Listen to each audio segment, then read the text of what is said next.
Bismillah, Assalamualaikum warahmatullahi wabarakatuh. Alhamdulillah, wassalatu wassalamu ala rasulillah wa ala alihi wa sahbihi wa man walah, wa la hawla wa la quwwata illa billah, amma ba'du. Saudara-saudara kaum muslimin dimanapun berada, yang semoga kita semua selalu dirahmati dan dimuliakan oleh Allah Subhanahu wa taala. Amin.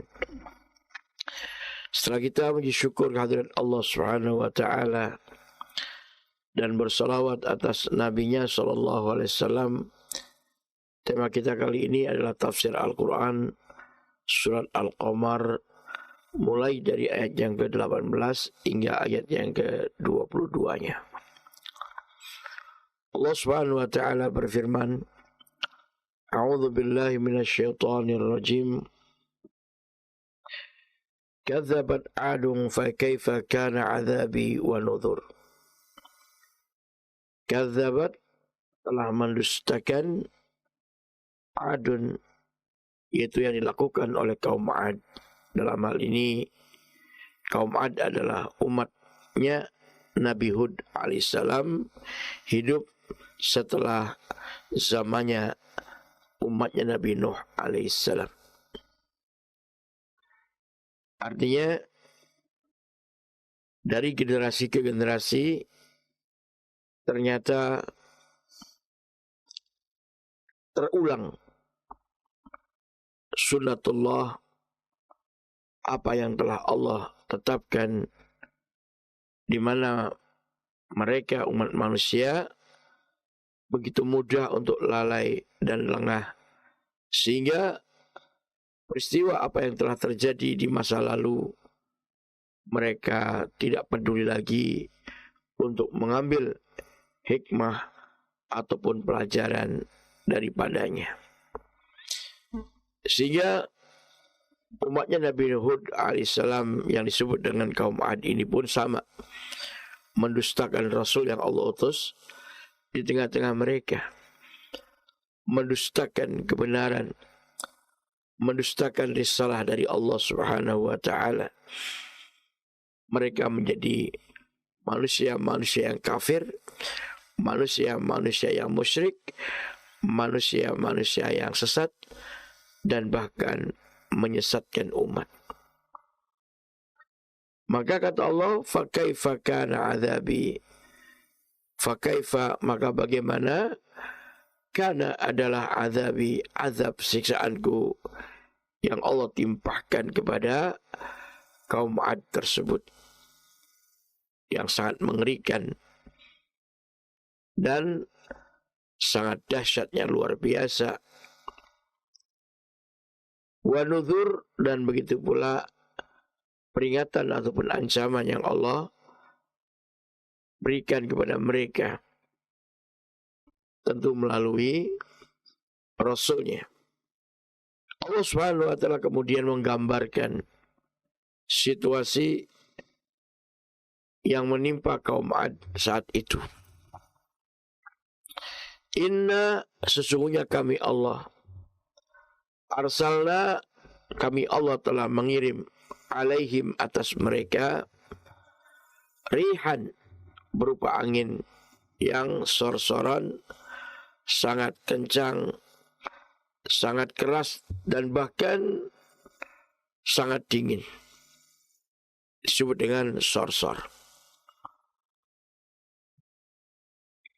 Kita saksikan di zaman kita sekarang aja, kalau ngelihat angin begitu kencangnya, yang bahkan menerbangkan berbagai benda, bahkan benda-benda yang berat sekalipun terangkat ke langit, ya, betapa sangat mengerikannya. Apalagi angin yang Allah kirim ini,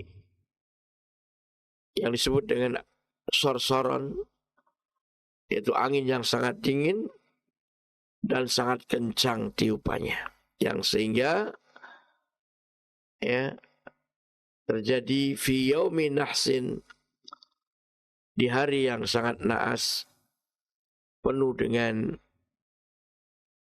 petaka dan kekacauan ataupun hiruk pikuk, ya, karena terjadinya azab tersebut begitu sangat amburadulnya, mustamir, yang terus menerus. Bahkan sebagian dari tafsir, azab yang Allah timpahkan kepada kaum Ad ini terus-terusan atau terus-menerus dari semenjak dunia hingga bersambung ke azab akhirat, azab neraka jahanam. Walaupun disebutkan dalam azab dunianya hanya sab'a layalin wa samaniyata ayyam, 7 malam dan 8 siang. Itu azab dunianya berlangsung, hiruk pikuknya angin kencang itu tidak pernah berhenti selama 7 malam dan 8 siang atau 8 hari. Akan tetapi azab ini tidak berhenti, melainkan terus sampai berlangsung di azab di alam akhirat kelak. Na'udzubillah min dzalik. Saudara sekalian, saking dahsyatnya, maka tangzi'un nasa, angin itu bisa mencabut atau melepas manusia, mengangkat mereka dari bumi ke langit ke atas, kemudian menjatuhkan mereka ke bumi kembali dengan kepala di bawah, dan pada akhirnya mereka manusia tersebut kepalanya lepas dari badannya saking dahsyatnya dan mengerikannya azab yang Allah timpakan kepada mereka berupa angin yang sangat kencang dan sangat dingin tadi, yang sehingga kata Allah, ka'annahum, seakan-akan mereka itu setelah peristiwa selesai, a'jazun nakhlin. A'jazun nakhlin artinya tunggul-tunggul pohon kurma munqair, yang tumbang atau yang berjatuhan. Ya, mereka bergelimpangan tanpa kepala. Na'udzubillah min dzalik, saudara sekalian.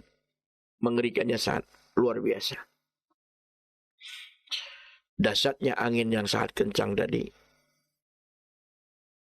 mengangkat mereka ke atas, kemudian dijatuhkannya mereka kepala di bawah. Maka disitulah manusia-manusia tersebut,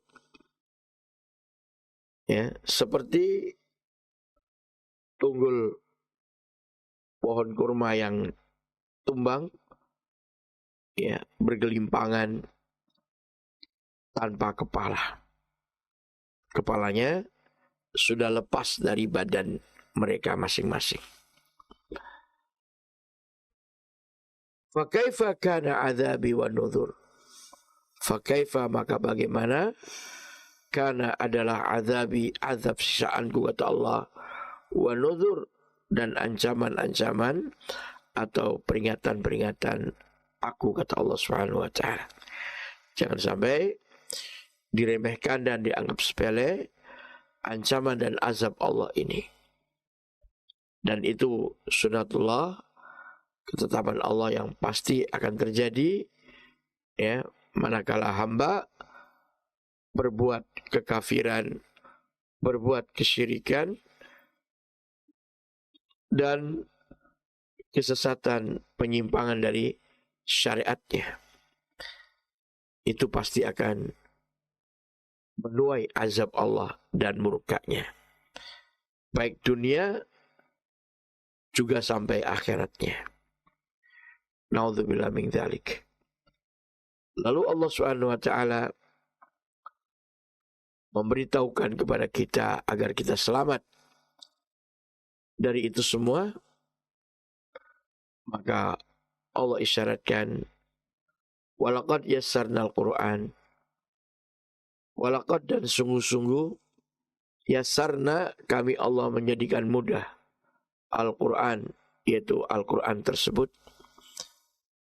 baik mudah untuk dipelajarinya, untuk dibacanya, dan difahami atau dikaji isi kandungannya, bahkan pula sangat mudah untuk diamalkannya. Tentu bagi orang-orang yang mendapatkan hidayah dari Allah Subhanahu wa ta'ala. Allah Subhanahu wa ta'ala mengingatkan kita para hambanya, jangan lupa terhadap Al-Quran. Itulah jalan keselamatan, itulah jalan kebahagiaan, itulah jalan kebenaran. Allah Subhanahu wa ta'ala menjadikan Al-Quran itu sangat mudah. Lidzikri, untuk diambil pelajarannya. Fahal memuddakir, namun apakah ada orang yang mau mengambil pelajaran dari Al-Quran tersebut? Artinya, walau begitu mudahnya Al-Quran Allah jadikan untuk kita, mudah untuk kita baca, mudah untuk kita fahami, kita tadaburi, kita pelajari, dan mudah pula untuk kita amalkan. Namun ternyata banyak manusia yang enggan atau tidak mau atau tidak peduli terhadap Al-Quran tersebut, bahkan mengabaikannya, bahkan meninggalkannya atau menjauhinya. Banyak dari kita yang malas membaca Al-Quran. Kalaupun membaca Al-Quran, nunggu kalau datangnya hari Jumat, dan itu pun hanya surat Yasin yang dibacanya. Atau ada lagi di antara kita yang tidak mau membaca Quran kecuali kalau ada kematian, baru mau membacanya. Dan itu pun surat Yasin pula yang dibacanya. Padahal Al-Quran itu mengandung 114 surat dan 30 juz yang semuanya harus kita baca, harus kita tadaburi dan kita amalkan. Karena Al-Quran adalah pedoman hidup bagi kita umat manusia, khususnya bagi orang-orang yang bertakwa. Dzalikal kitabu la raiba fih hudal lil muttaqin. Itulah kitab Al-Quran yang tidak ada keraguan di dalamnya dan sebagai pedoman hidup bagi orang-orang yang bertakwa. Maka hendaklah kita menjadikan Quran sebagai pedoman hidup kita, menjadi hamba Allah yang bertakwa, sehingga kita akan selamat dari azab dan murka Allah Subhanahu wa ta'ala, baik dunia maupun akhirat. Dan Quranlah yang akan mengantarkan kita kepada kehidupan yang bahagia dan selamat dunia akhirat. Semoga kita menjadi para hamba Allah yang beriman dan bertakwa. Amin ya rabbal alamin. Demikian wallahu taala alam wa sallallahu ala Muhammadin wa ala alihi wa sahbihi ajma'in.